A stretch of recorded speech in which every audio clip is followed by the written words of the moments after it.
महाकाया सूर्यकोटि समप्रभा अभिघ्नं गुरुमे देवा सर्वकार्येषु सर्वदा श्री गुरुभ्यो नमः वक्रतुण्ड महाकाया सूर्यकोटि समप्रभा अभिघ्नं गुरुमे देवा सर्वकार्येषु सर्वदा உலகத் தமிழ்வாழ் பக்த கோடிகள் அனைவருக்கும் நல்வாழ்த்துக்கள். இந்த பதிவில் குரு பயிற்சி 2026 மகர ராசி சார்ந்த பக்த கோடிகளுக்கான சிறப்பு ராசி பலன் நிகழ்ச்சியை நாம் சிந்திக்க போகிறோம். இதற்கு முன்பாக குரு பயிற்சியில் இருக்கக்கூடிய 9 விதமான சூக்ஷ்மங்கள் அப்படிங்கிறத ஒரு தனி வீடியோவாக போட்டிருக்கோம். அதை பார்த்துட்டு இதை பார்த்தீங்கன்னா உங்களுக்கு மேலும் பயனுள்ளதாக இருக்கும்.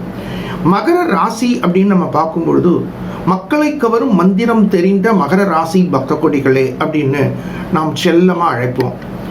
கடந்த காலத்தில் ஒரு 3 ஆண்டு காலமாக பலவிதமான இடர்பாடுகள், இடையூறுகள், தடைகள் இவைகளை எல்லாம் தாண்டி வரக்கூடிய உங்களுக்கு இந்த 7.5 சனீஸ்வர பகவானுடைய தாக்கத்திலிருந்து விடுபட்டது ஒரு ரிலீஃபை கொடுக்குது.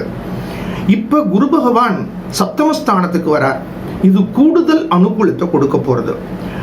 குரு பகவான் அப்படின்னு நம்ம பார்க்கும்போது மகர ராசி மகர லக்னம் ரீதியாக 3-12க்கு அதிபதி.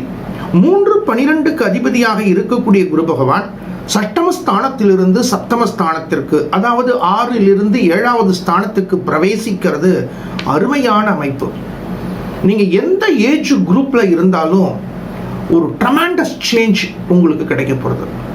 இவ்வளோ நாளாக எதுக்காக போராடின்னு இருந்தீங்களோ, எதை எதிர்பார்த்துட்டு இருந்தீங்களோ, எதை எதிர்நோக்கி உங்களது வாழ்க்கை பயணம் இருந்துன்றதோ அந்த பயணத்தில் முழு வெற்றியை பெறக்கூடிய பாக்கியங்கள் உங்களுக்கு கிடைக்க போகிறது.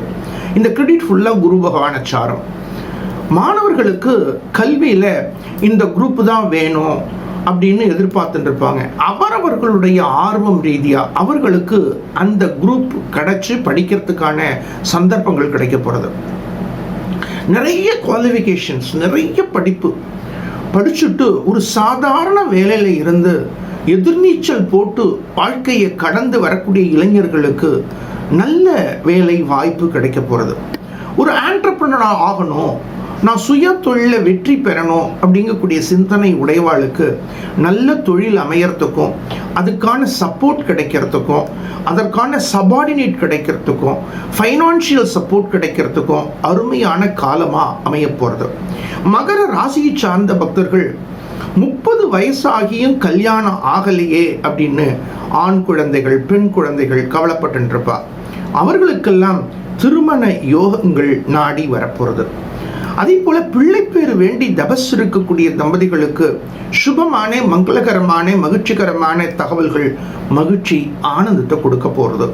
சீனியர் சிட்டிசன்ஸ், வயதில் பெரியவாளுக்கு நல்ல ஆரோக்கியத்தில் ஒரு ட்ரமாண்டஸ் growth கிடைக்க போகிறது. மகர ராசி சார்ந்த பக்த கோடிகளுக்கு இந்த காலகட்டங்கள் ஒரு அருமையான மாற்றங்களையும் ஏற்றங்களையும் கொடுக்கக்கூடிய காலமாக அமைய போகிறது. மற்ற பிளானட்டரி பொசிஷனை நாம் திங்க் பண்ணும்போது 3வது ஸ்தானத்தில் சனி பகவான் சஞ்சரிக்கிறார். இது 7.5 சனீஸ்வர பகவானுடைய காலங்களிலிருந்து விடுபட்ட காலம் அப்படின்னு நம்ம சிந்திக்கலாம். பொதுவாக 3வது ஸ்தானத்தில் சனி பகவான் சஞ்சரிக்கும் பொழுது கடந்த காலத்தில் இருந்த தடைகள், சிரமங்கள், கவலைகள், கட்டங்கள் நீங்கக்கூடிய அமைப்புகள் தென்படுறது. மகர ராசிக்கு 1-2க்கு அதிபதி. 1-2க்கு அதிபதி 3வது ஸ்தானத்தை நோக்கி சஞ்சரிக்கும் பொழுது சுமார் 7.5 ஆண்டு காலம் இருந்த கவலைகள், கட்டங்கள் நீங்கக்கூடிய ஒரு அருமையான காலங்களை நீங்க உணரக்கூடிய சந்தர்ப்பங்களை பகவான் அனுகிரகம் பண்ண போறார். ஆனால் 2வது ஸ்தானத்தில் ராகு பகவான் சஞ்சரிக்கிறார். 8வது ஸ்தானத்தில் கேது பகவான் சஞ்சரிக்கிறார். இது ஒரு அருமையான அமைப்பு அப்படின்னு நம்ம சொல்ல முடியாது.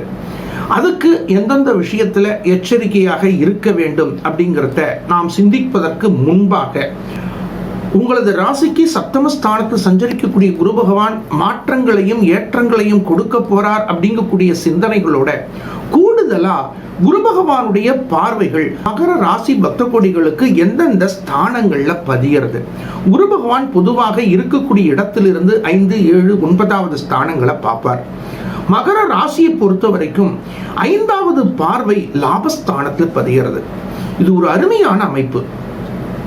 குரு பகவானுடைய 5வது பார்வை 11வது ஸ்தானமாகிய லாபஸ்தானத்தில் பதியும் போது பொருளாதாரத்தில் அபரிமிதமான முன்னேற்றங்கள், அதுவும் சுய தொழில் செய்யக்கூடியவர்களுக்கு, கூட்டு தொழில் செய்யக்கூடியவர்களுக்கு அருமையான முன்னேற்றங்கள் ஏற்படுறத நீங்க பிரத்யட்சமா உணர முடியும்.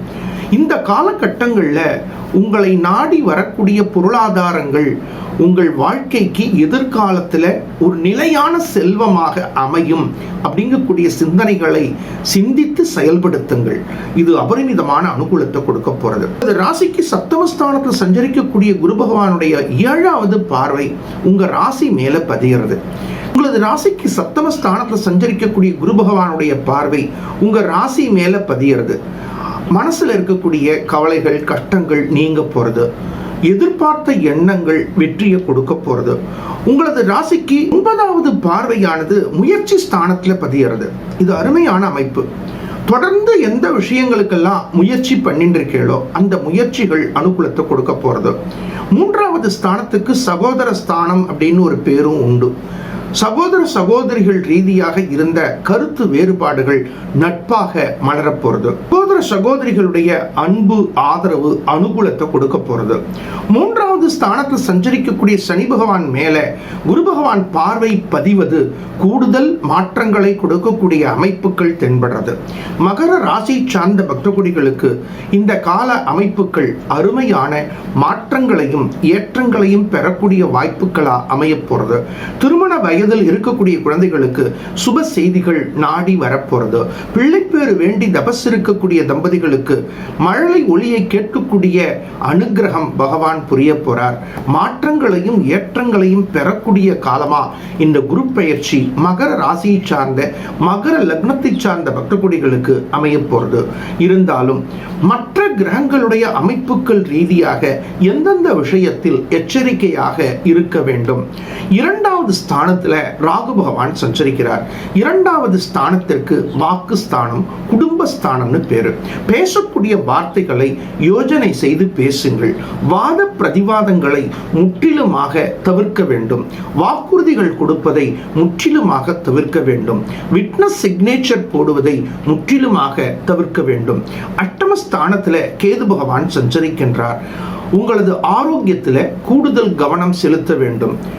வெளியூர் நண்பர்கள், வெளிநாட்டு நண்பர்களிடத்தில் எதிலும் பொறுமை தேவை, நிதானம் தேவை. போலிகளை நம்ப வேண்டாம்.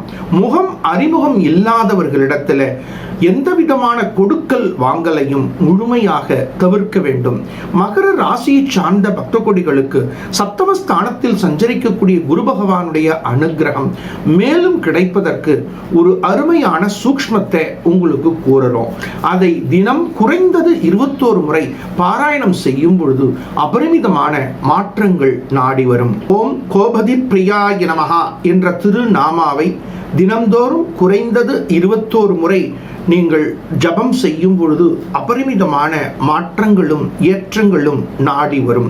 மகர ராசியை சார்ந்த பக்தகோடிகளுக்கு லாபஸ்தானத்தில் குரு பகவான் பார்வை பதிவது என்பது அருமையான அமைப்பை காட்டுகின்றது. குரு பகவானுடைய பார்வைக்கு அருமையான வெற்றிகளை பெறக்கூடிய அனுகிரகம் கிடைக்கிறது என்பதை ஜோதிட ஆர்வலர்கள் பிரத்யட்சமாக உணர்வார்கள்.